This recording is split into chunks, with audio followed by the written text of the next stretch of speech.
माझे स्नेही आणि विचारवंत डॉक्टर गोडबोले,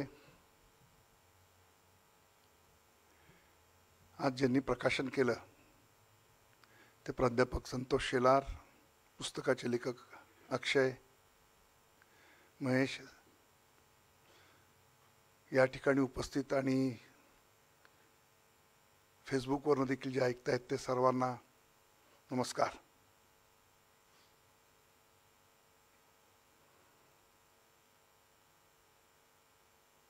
ज्यांनी सावरकरांचं चरित्र वाचलंय,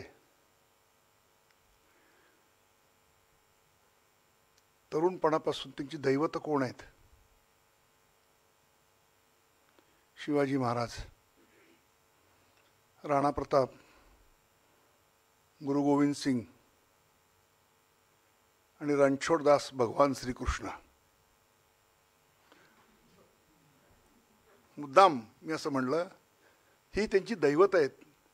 तर ज्यांना हे माहिती आहे त्यांना हा प्रश्नच उपस्थित होणार नाही की त्यांनी पत्र का लिहिली आणि त्याच्या मागचा हेतू काय. हे इतकं उघड सत्य आहे.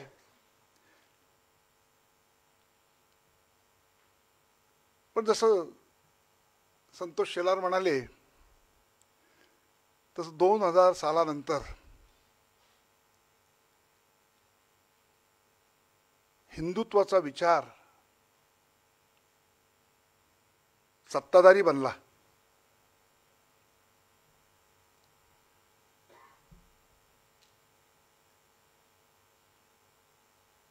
आणि वाजपेयींचं सरकार तसं 5 वर्षात गेलं, त्यामुळे त्यांना नंतर जेव्हा मोदींचं सरकार आलं, आता 2 टर्म झाले, त्यामुळे त्यांनी हे सर्व प्रकारचे हल्ले करायला सुरुवात केलेली आहे. बरोबर तुमचं म्हणणं की हिंदुत्वाचा आयकॉन, त्याची वैचारिक सगळी भूमिका ही सावरकरांनी मांडलेली आहे. तेव्हा सावरकरांची जितकी बदनामी करता येईल ती करण्याचं काम जोरात चालू आहे. मला फार बरं वाटतंय. म्हणजे मधला एक काळ असा होता की जवळजवळ 2 दशकं प्राध्यापक शेषराव मोरे, अलीकडच्या काळात, पूर्वीच्या काळात जसं डॉक्टरांचे वडील वगैरे, बनाजोग, जद्द जोगळेकर वगैरे लोकांनी सावरकर लोकांपुढे मांडण्याचा प्रयत्न केला होता. पण ज्या ताकदीने शेषराव मोरेंनी ही जी काही महाराष्ट्रातली विशेष करून जी मंडळी होती, ज्यांनी तोडमोड केली होती सगळी सावरकरांच्या विचाराची, त्याला फार ताकदीने उत्तर दिलं. आणि मला 100% मान्य आहे की हे इंग्रजीमध्ये आलं पाहिजे. केवळ अक्षयचंच नाही तर मोरे सरांची पुस्तकं ही सगळी, म्हणजे त्यांचं मूळ पहिल्या आवृत्ती ज्या आहेत दोन्ही, नंतर गांधी हत्येसंबंधीचं पुस्तक, ते एक वेळ आत्ता नाही आलं तरी चालेल, कारण विक्रम संपतने फार उत्कृष्टरित्या त्याच्यामध्ये त्याचा सगळा समाचार घेतलेला आहे त्यांच्या पुस्तकामध्ये. पण हे आलं पाहिजे इंग्रजी, कारण ही लढाई सगळी आता आंतरराष्ट्रीय पातळीवरती आहे. आणि ए.जी. नुरानी वगैरे यांची पुस्तकं तुम्हाला आश्चर्य वाटेल, ती जगातल्या सगळ्या विद्यापीठांमध्ये तुम्हाला दिसतील. साऊथ एशियन स्टडीज नावाचं जे काही डिपार्टमेंट सगळीकडे तुम्हाला दिसतील. आणि त्या मानाने आज या देशामध्ये इतका जो प्रभावी पक्ष आहे, ज्याच्या मागं इतकं लोकमत आहे, त्या बाजूनी मात्र लिखाण म्हणावं तितकं झालं नव्हतं. पण गेल्या 1-2 वर्षामध्ये विक्रम संपतची 2 पुस्तकं असतील, म्हणजे मी असं म्हणते की, आणि हे तर तो वैभव पुरंदरे असेल, आशुतोष देशमुख असेल, आत्ता परवा आलेलं उदय भाऊरकर आणि चिरंजीवी काय ते चिरायू पंडित, मी वाचली सगळी पुस्तकं. बरं वाटलं की लोक लिहितायत. आणि आपल्याला सावरकर भक्ती संप्रदाय करायचा नाही आहे. त्यामुळं येऊ द्या सगळं काही. सावरकर जसे होते एक माणूसच होते, आणि सावरकरांचा बुद्धिप्रामाण्यवादच सांगतो.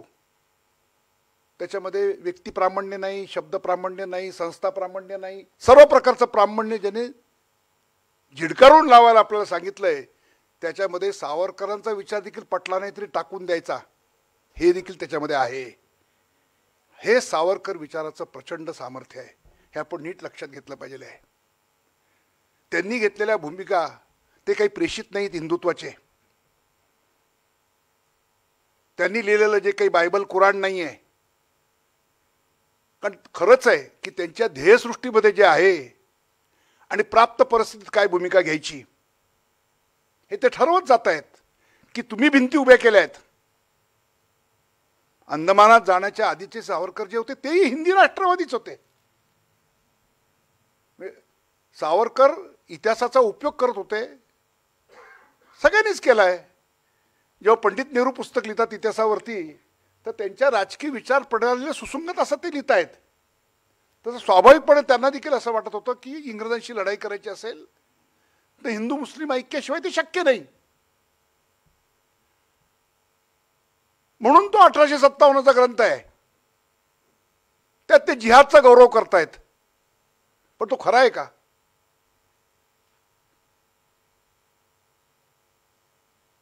मला राहून राहून वाटतं की नंतर कधीतरी त्यांनी म्हणायला पाहिजे होतं की हे त्यावेळेला मी त्या विचारसरणीच्या भूमिकेतून लिहिलं, पण हे बरोबर नाही आहे म्हणून. पण आता काही गोष्टी, काही कूट विषय असतात की का राहून गेले काही विषय. त्यातला तो मला नेहमी वाटतं की सावरकर म्हणजे आपण कस लावायला जे एखादी गोष्ट लागतो ना, तसा सावरकरांची विचाराची पद्धत ही कोणत्याही सोन्याला देखील आपण कस लावतो ना, ती कसोटी त्या पद्धतीचं आहे.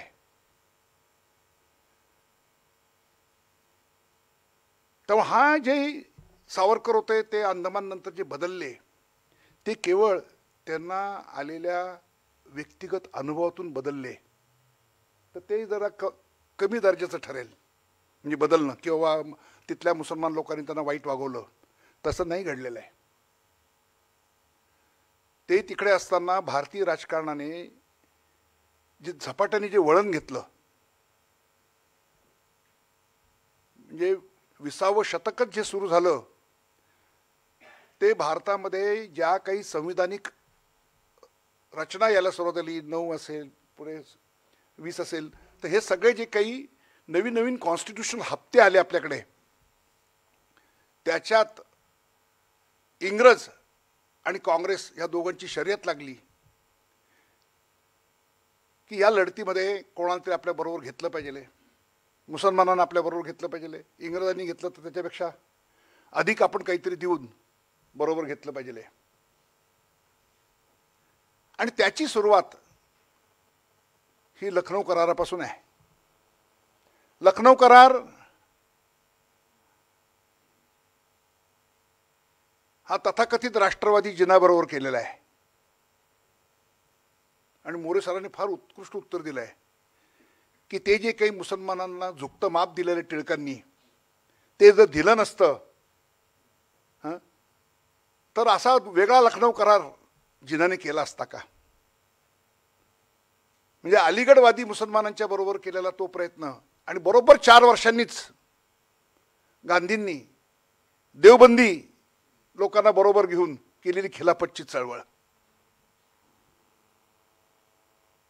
तर हा सगळा जो काही मुस्लिम तुष्टीकरण करण्याचा जो काही प्रयत्न आहे आपल्या राष्ट्रीय नेतृत्वाचा,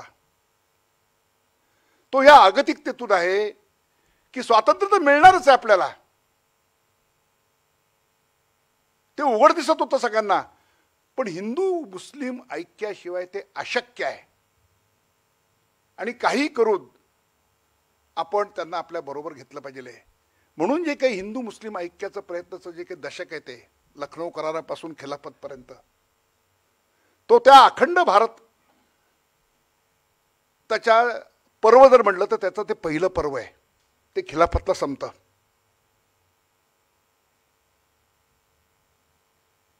आणि मग दुसरं पर्व सुरू होतं. त्यानंतर मात्र एकदा ते तोंडाला रक्त लागल्यानंतर मग ते तुष्टीकरणासाठी म्हणून मी ती किंमत अधिकाधिक वाढवायचा प्रयत्न हा मुस्लिम राजकारणाचा राहिला. म्हणजे तो काँग्रेसमधले का मुसलमान असे ना, मौलाना आझाद असोत किंवा मोहम्मद अली जिना असोत, त्यांचे मार्ग भिन्न असतील. जे प्रादेशिक पक्ष होते मुसलमानांचे, पंजाबमधले, बंगालमधले, सिंधमधले, पण त्या सगळ्यांचं ध्येय एक होतं.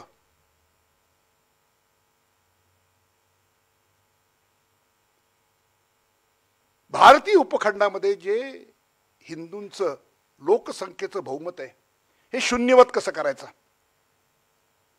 आणि त्या दृष्टीने राजकारणामध्ये पॅरिटी कशी इस्टॅब्लिश करायची, म्हणजे बरोबरी 50%चं, हे त्यांचं राजकीय धोरण होतं. आणि ते वेगवेगळ्या पद्धतीने त्याचं काम चालू होतं. या पार्श्वभूमीवरती जेव्हा 37 साली बाहेर आले, अक्षयने अचूक मुद्दा सांगितला आणि तो मोरे सरांनी फार विस्तृत मांडलेला आहे. आणि माझ्या प्रतिवाद म्हणून जो ग्रंथ नंतर काढला त्या लेखात तो आलेला आहे की जेव्हा ते आले सावरकर राजकीय पटलावरती परत, ते काँग्रेसमध्ये जाऊ शकले असते.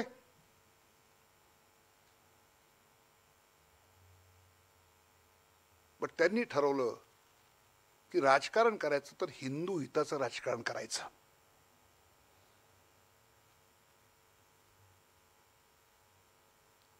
कारण राजकीय स्वातंत्र्य हे सगळ्यांना तोपर्यंत निश्चितपणे लक्षात आलं होतं की हे आपल्याला आज ना उद्या मिळणार, किंबहुना ते लवकर न मिळण्याचं कारण हा हिंदू मुस्लिम प्रश्न सुटत नव्हता. आणि तो का सुटत नाही हा प्रश्न सगळ्यांना भेडसावत होता. त्या खिलाफत चळवळीने एक फार बरं केलं की थोड्या तरी हिंदूंचे डोळे उघडले. मग लाला लजपतराय असतील,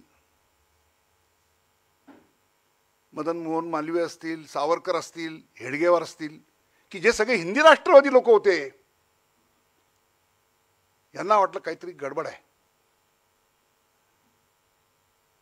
आणि हा मुस्लिम प्रश्न नसून हा इस्लाम नावाचा काहीतरी प्रश्न आहे याची जाणीव झालेली दिसते. आणि इस्लाम जर समजला नाही तर मुसलमान असं का वागतायत हे आपल्याला समजणार नाही. त्यांचा धर्म हा त्यांना फक्त धार्मिक आणि त्याच्यातून निर्माण होणारं जे काही ब्रदरहूड आहे, इस्लामिक ब्रदरहूड, याच्या पलीकडे ते कोणाबरोबरही ते जाऊ शकत नाहीत.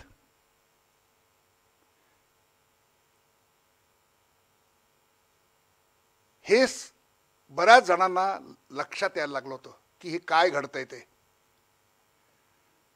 आणि त्यामुळं एका बाजूनी काँग्रेस कसोशीने प्रयत्न करतंय की स्वातंत्र्य मिळवण्यामध्ये या अडथळा यायला नको म्हणून अधिकाधिक पुढे जाऊन मान्य करावं. त्यावेळेला गरज होती ती काँग्रेसला ज्याचा दबाव गट करता येईल, म्हणजे जेणेकरून काँग्रेसवरती दबाव निर्माण करता येईल की तुम्ही त्या दिशेने फार धावू नका, हिंदूंच्या हिताचा बळी देऊन काही करू नका. कारण सावरकर आणि जिनामध्ये फरक आहे.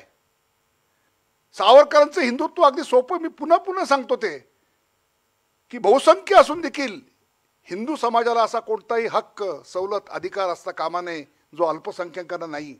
पण त्याचबरोबर अल्पसंख्याकांना असा कोणताही हक्क, सवलत, अधिकार असणार नाही जो बहुसंख्य असून देखील हिंदूंना नाही, पिरियड. त्याच्या उलट जिनांचं राजकारण आहे की आम्ही किती कमी असू, 28% असू, काही असू, पण आम्हाला तुमच्या बरोबरीचे हक्क पाहिजेत. हा बघा, पण जिना कम्युनल नाही. आणि अशी मांडणी करणं की हिंदू हक्काचा बळी देऊन काही करू नका आणि याच्यासाठी जीवाचं रान करणं, शेवटी ज्या भारताच्या स्वातंत्र्यासाठी तुम्ही काम करतात ते स्वातंत्र्य कुठल्या स्वरूपात येऊ घातलंय,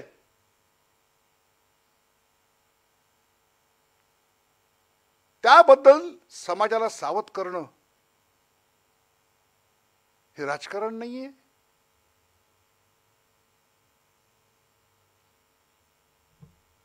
मला खूप आश्चर्य वाटतं की जे काही मापदंड प्रत्येक बाबतीत, म्हणजे मला आता त्याच्यात फार जायचं नाही कारण तुम्ही त्याच्याशी बोललाय आणि बाकी तुम्ही वाचा सगळीकडं, की हे आपल्याला लक्षात का येत नाही की सावरकर हे कशासाठी करत होते. मग आपल्या लक्षात येईल की त्यांनी जी काही हिंदुत्वाची वैचारिक मांडणी केली, या सगळ्याच्या मग त्यांचा जो वैचारिक पिंड आहे, एक विज्ञाननिष्ठ बुद्धिवादी माणसाचा,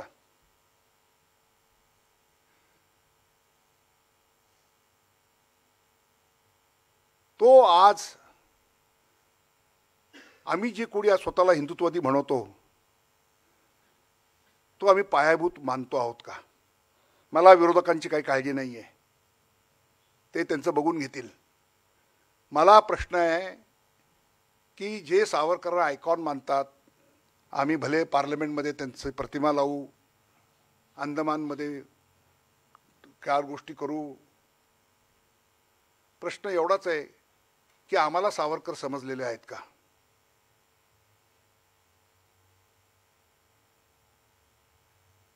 विशेषतः काही फार महत्त्वाच्या प्रश्नांवरती. त्यातला एक मी नेहमीच बोलतो पण आजही मला वाटतं की त्याचा थोडासा आढावा घेणं भाग आहे की शेवटी सावरकर हे कोणाचं अपत्य आहे. ते या देशात घडलेल्या हिंदू रेनेसॉन्सचं अपत्य आहे. 19व्या शतकाच्या उत्तरार्धात आणि 20व्या शतकाच्या पूर्वार्धामध्ये या देशामध्ये 100-125 वर्ष जे प्रचंड मंथन झालं. म्हणजे दुर्दैव आहे की 18वं शतक स्वराज्य होतं आमचं, मराठ्याचं शतक, इट वॉज मराठा सेंच्युरी. पण स्वराज्यात आमचे डोळे उघडले नाही. आम्हाला एवढ्या कष्टाने मिळवलेला महापराक्रमाने आम्ही इस्लामी सत्तेचा पाया उखडला होता.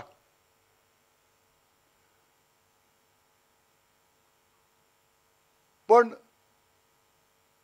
नव्याने जो शत्रू उत्पन्न झाला होता त्या शत्रूशी लढण्याची क्षमता आम्ही आमच्या समाजामध्ये निर्माण करू शकलो नव्हतो. पण त्या ब्रिटिशांच्या गुलामगिरीच्या काळात आमचे डोळे उघडले.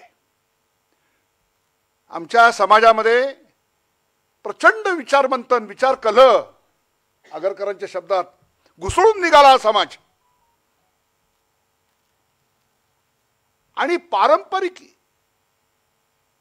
हिंदू समाज हा आपापल्या परीने त्यांनी वेळोवेळी मध्ययुगापर्यंत आलेली सगळी आव्हानं परतवली होती. जसं शिवाजी महाराजांचं इन्स्पाइट ऑफ ऑल ऑड्स, म्हणजे हिंदू समाजामध्ये असलेल्या सगळे दोष असताना देखील त्यांनी हे मिळवलं होतं. पण आता ते यापुढे शक्य नव्हतं. तर तो नव्याने, ज्याला मी त्याला नव हिंदुत्व म्हणतो, हे जे नव हिंदुत्व आहे हे त्याचे अपत्य आहेत. हे आम्ही नीट लक्षात घेतलं पाहिजे की जे नवीन मंथन सुरू झालं अगदी हिंदुत्वापुरतं, तर जेव्हा त्यांनी जी मांडणी केलेली आहे त्याला त्यांनी फार दीर्घकालीन असा परंपरेचा एक इतिहासाचा दाखला देत देत आणलेला आहे. पण त्यातला गाभा, त्याचा जो आशय आहे तो रत्नागिरीच्या मुशीत तयार झालेला आहे. त्यांना जो हिंदू समाज पाहिजे आहे तो, त्यांना माहिती होतं की तो वारंवार असा गुलामगिरीत जाण्याची कारणं त्याच्यामध्ये असलेले आत्मदोष, आणि त्या दोषांपासून जोपर्यंत तो मुक्त होत नाहीये तोपर्यंत खऱ्या अर्थाने आपण जे काही स्वप्न पाहतो की दीर्घकाळ आपण सतत सामर्थ्यावर राहू, कधी होऊ शकतं आपण, तर तो समाज घडवायचा आहे. तो त्यांच्या हिंदुत्वाचा मुख्य गाभा आहे. त्यांनी जसा तो ग्रंथ लिहिला तसंच त्यांनी या हिंदू समाजामध्ये प्रत्यक्षात प्रयोग केला. हे 3 महान माणसं त्या काळात प्रयोग करत होती. म्हणजे शाहू महाराजांनी केला होता, त्यांचं राज्य जर बघितलं कोल्हापूरचं, त्याचा आकार बघा. सयाजी महाराजांचं राज्य तेवढंच आहे, पण हे दोन राजे आहेत आणि एक जन्मठेपेची शिक्षा भोगणारा, सर्व प्रकारचे त्यांच्यावरती बंधन आहेत, तो माणूस प्रयोग करतोय. आणि त्या तिन्हीची तुलना करा. मी तर अनेकांना म्हटलं अभ्यास करा याच्यावरती, की जे लोक म्हणतात ना की नुसतं त्यांनी लोकांना वाटतं परत पतितपावन मंदिर नाहीये, ते काय काय प्रयत्न केले त्या माणसाने, जीवाच्या आकांताने त्यांनी प्रत्यक्ष किंवा हा हिंदू समाज असा बदलला पाहिजे. तर ते सर्व जे काही अशा वेगळ्या वेगळ्या चळवळी झाल्या त्या सगळ्याचं सार सावरकर नावाच्या प्रयोगात आहे. हे विवेकानंदांनी जे म्हणलं की हे व्यक्तिगत मोक्ष वगैरे ठीक आहे, पण मला समाजासाठी संन्यस्त होणारी माणसं पाहिजेत, ही कल्पना आपल्याकडे कधीच नव्हती. त्या प्रयागला कोटी कोटी लोक जमतात डुबकी मारायला, पण सगळेजण आपल्या आपल्या व्यक्तिगत मोक्षासाठी जमतात. ते काय समाजभान नाहीये की आम्ही एक राष्ट्र आहोत, एक संपूर्ण समाज आहोत आणि समाजासाठी म्हणून आम्हाला काही करायचं आहे. हे जसं विवेकानंदांनी आम्हाला दिलं, दयानंदांनी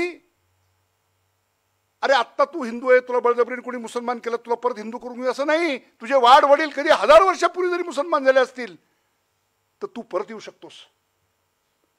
हे त्यांनी हिंदुत्वाला एक नवीन एक डायमेन्शन दिलं. मी खरोखरच तुम्हाला सांगतो की तुम्ही प्रत्येक जण बघा याच्यातला, आर्य समाज घ्या, ब्राह्मण समाज घ्या, की त्यावेळेला जी नवशिक्षित हिंदू पिढी तयार झाली होती पहिली, त्यांना या सगळ्या ख्रिश्चन मिशनऱ्यांनी जे काही सतत भडीमार केला होता, त्यामुळं आपण जे हिंदू म्हणून आहोत त्या हिंदू असण्याची लाज आणि काहीतरी वेगळं केलं पाहिजे. थोडेफार ख्रिश्चन झाले असतील, पण ते थोडंफार वेगळं केलं पाहिजे म्हणून कोणी ते ब्राह्मण समाज काढला, कोणी प्रार्थना समाज काढला. इथे तर पहिल्यांदा प्रार्थना समाजाच्या आधी ते ख्रिस्ताची पूजा करायची, गुप्तपणाने करायची हिंदू लोक. पण भांडारकर आणि रानडेंनी तुकाराम अभ्यास मंडळ काढून, त्या येशू ख्रिस्ताची काढून त्यांनी तुकारामाचे अभंग त्याच्यात आणले. हे सगळं बघा तुम्ही, ह्या प्रत्येकामध्ये ह्या सगळ्या ज्या संस्था निघाल्या, डेक्कन एज्युकेशन सोसायटी, काय म्हणतात आगरकर आणि टिळक की आम्ही ख्रिस्ती मिशनऱ्यासारखे व्रतस्थ होऊन संस्था चालू. हे सगळं जे दिसतं ना, असं कोणी मग विधवा विवाहाचं केलं असेल, कोणी पुनर्विवाहाचं केलं असेल, कोणी बालविवाहाचं केलं असेल, कोणी अस्पृश्यतेचा मुद्दा काढला असेल, महात्मा फुलेंनी त्यांनी पण एक काढलं सत्यशोधक समाज.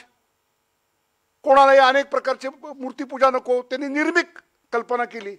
पण हे सगळे जण होते ते या समाजाला वेगळं काहीतरी बनवायचा प्रयत्न. मग मंदिर प्रवेशाचे आंदोलन असतील, तुम्ही मला सांगा, हा सगळा अजेंडा जो एकेकाचा होता त्यांच्या जीवनाचा, तो सगळा अजेंडा हा हिंदुत्वाचा अजेंडा आहे असा मांडणारा पहिला दार्शनिक म्हणजे सावरकर आहेत. हे नीट समजून घेतलं पाहिजे की या संपूर्ण हिंदू प्रबोधन युगाचं जर एकाच व्यक्तीत जर बघायचं असेल तुम्हाला, तिथं पाहायला मिळतं. काय मनुवादी होते ते. अहो, मनुस्मृतीतल्या स्त्रिया नावाचा त्यांचा वाचा या हंटरने मारावा असं मारले त्यांनी त्याच्यात. आणि ती सावरकरी भाषा, म्हणजे असा खंजीर खुपसलाय त्यांनी की हिंदू समाजामध्ये लाज निर्माण व्हावी की अरे आपण काय किती मूर्ख आहोत. हे सगळं टाकून दिलं, जळमट टाकली पाहिजे. तर असंच करावं लागतं. तुम्हाला सत्याचा आरसा दाखवावा लागतो. तो दाखवणारा मनुष्य अप्रिय असू शकतो कधी कधी. त्यामुळे आपलं काय चालतं, रिअर गार्ड ऍक्शन चालते. विरोधक त्यांच्या पोटात गोळा उठलाय की सावरकरांचा विचार सत्तेत आलाय, आमच्या पोटात गोळा उठलाय की सावरकरांचा विचार पुढे रेटला जाणार आहे का नाही. उघड पडेल सांगतो की कोणत्या तरी प्रश्नाचा आम्हाला त्या दिशेने सावरकरने आम्हाला सांगितलं की अरे इस्लामचा अभ्यास करा. हे पुस्तक गजाननराव मेहेंदळेंनी लिहिलं. मला असं वाटतं की ज्यांच्या डोक्यात अजूनही गोंधळ आहे, सध्या अलीकडे फार वाढलाय की हिंदू मुस्लिम प्रश्न आता आम्ही सोडवतो. आता गांधीनं जमलं नाही ते ह्यांना करायचं आहे बरं का. तर हे एवढंच पुस्तक जरी वाचलं त्यांच्या डोक्यात प्रकाश पडेल की या देशामधल्या सर्व मुस्लिम सत्ता मोहम्मद बिन कासिम पासून ते टिपू पर्यंत त्यांचं धार्मिक धोरण काय होतं आणि मग तुम्हाला कळेल की आधुनिक काळामध्ये स्वातंत्र्यपूर्व काळातलं मुस्लिम राजकारण आणि त्यानंतर स्वातंत्र्योत्तर काळातलं मुस्लिम राजकारण त्याच्या मूळ ध्येय धोरणात काही फरक पडलेला नाहीये. आमच्या डोक्यात प्रकाश पडलेला नाहीये. हा मूळ गांधींचा प्रश्न आहे. जेव्हा जिना आणि गांधी रोज वाटाघाटी करत होते, मलबार हिलला जाऊन ते त्यांच्या घरी जात होते, तर गांधींना पडलेले कोड हा हिंदू पॅराडॉक्स म्हणजे गांधी पॅराडॉक्स आहे. ते विचारतायत की अरे बाडग्यांचं स्वतंत्र राष्ट्र होऊ शकतं हे मी पहिल्यांदाच ऐकतोय.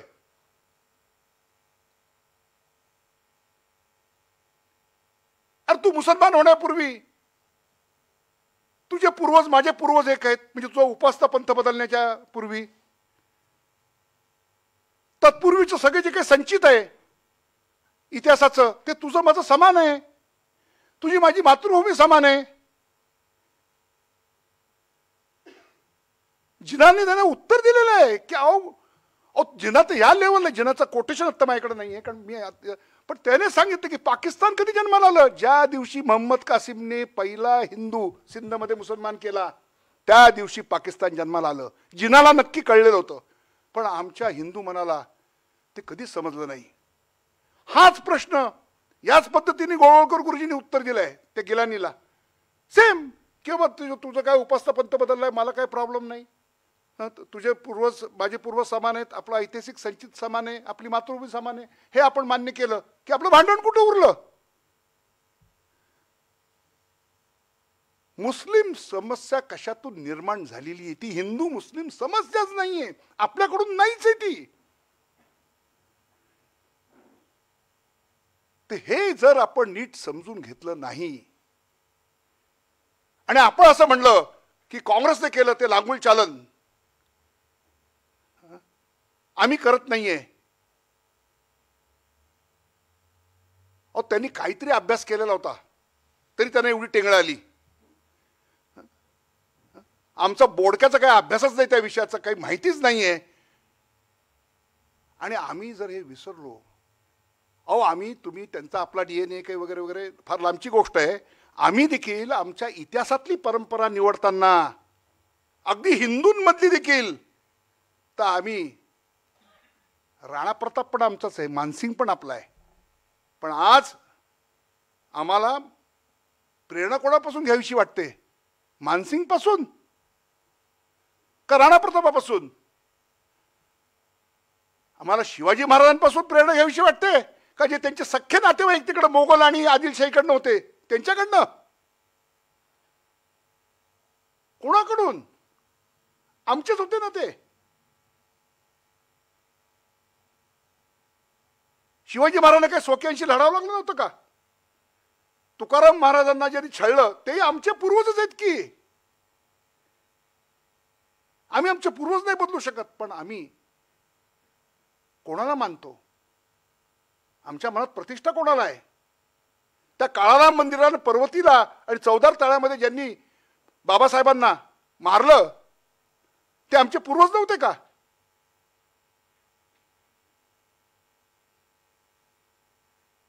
हा इथे जेव्हा आपण आपल्या समाजाच्याच इतिहासातून वेचकपणा करतो, निवडतो, हे आमचे आदर्श म्हणतो, आमच्या परंपरा कोणत्या निवडतो ह्याच्यावर सुद्धा आमचा चेहरा ठरतो. आणि ह्या बाबतीत सावरकरांनी आम्हाला मार्ग दाखवलेला आहे की कोणाला निवडायचं प्रत्येक क्षेत्रात. आणि हे करत असताना ते नेहमी म्हणतात की हे सगळे आपलेच होते, ममत्व आहे, आचरणीय आहे का नाही आहे हे आम्ही आज ठरवायचं आहे. ही त्यांनी कसोटी आपल्याला सातत्याने घालून दिलेली आहे. आणि आम्हाला विचार करावा लागेल की आम्हाला धर्म हा पारलौकिकापुरताच मर्यादित आहे. लौकिक जीवनामध्ये या धर्माने जे गोंधळ घातले त्याच्या वाईच आमची गावकी एक असून देखील भावकी एक नाही आहे. हे विदारक सत्य आहे. आणि ही भावकी जर एकत्र करायची असेल तर आम्हाला हे सगळे जे काही कृत्रिम बंधनं या काळाच्या ओघात आपल्या समाजामध्ये जे तयार झालेले साचेबंद गोष्टी आहेत त्याच्यातून आपल्या समाजाला बाहेर काढलं पाहिजे. ते जर काढलं नाही तर आपलं जे स्वप्न आहे ते खऱ्या अर्थाने साकार नाही होणार. त्यामुळे हा जो त्यांचा केवळ व्यवहारवाद नाही आहे, उपयुक्ततावाद नाही आहे, त्याची कसोटी इतकी कठोर आहे, ती लावलीच पाहिजे.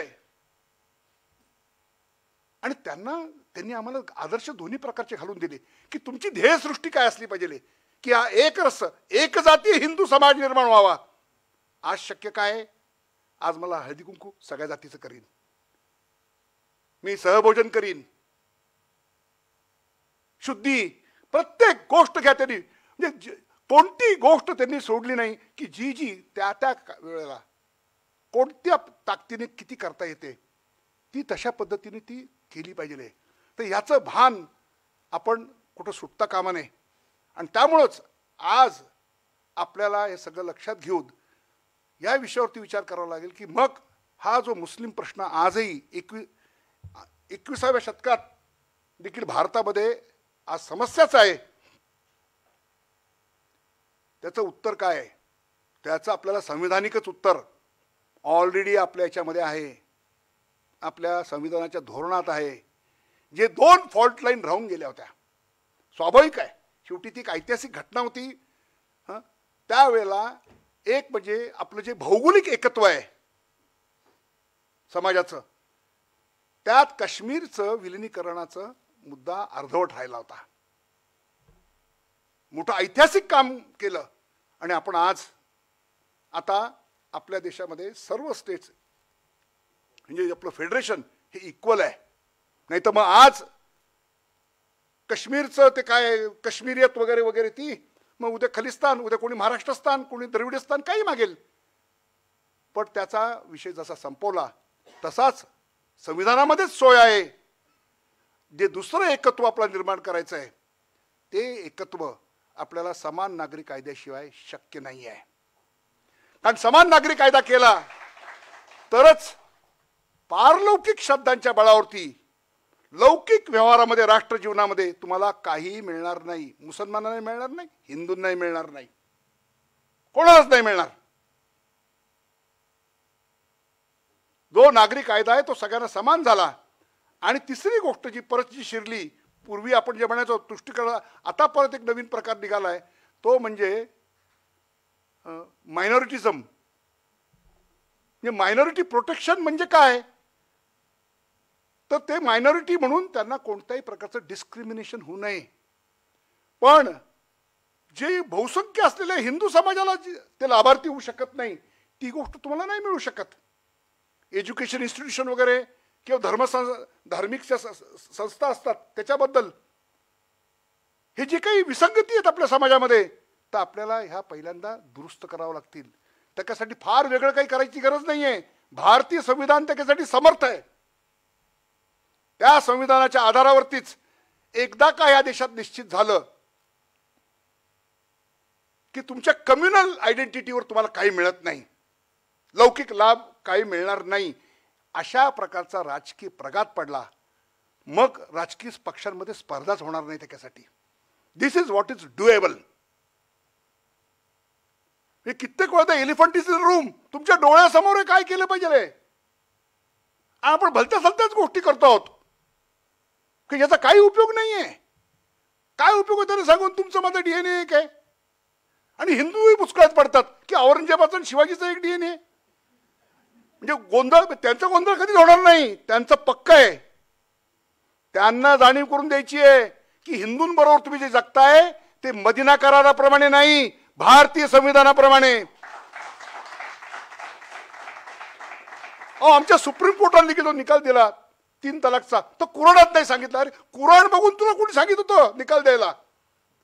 भारतीय संविधानाच्या आधाराने निकाल द्यायचा आहे. कुराणात काय सांगितलंय, पुराणात काय सांगितलंय, वेदात काय सांगितलं, बायबलमध्ये काय सांगितलंय, याच्या बळावरती या देशात चालत नाही काही. भारतीय संविधानामध्ये काय पाहिजे त्या पद्धतीने झालं पाहिजे.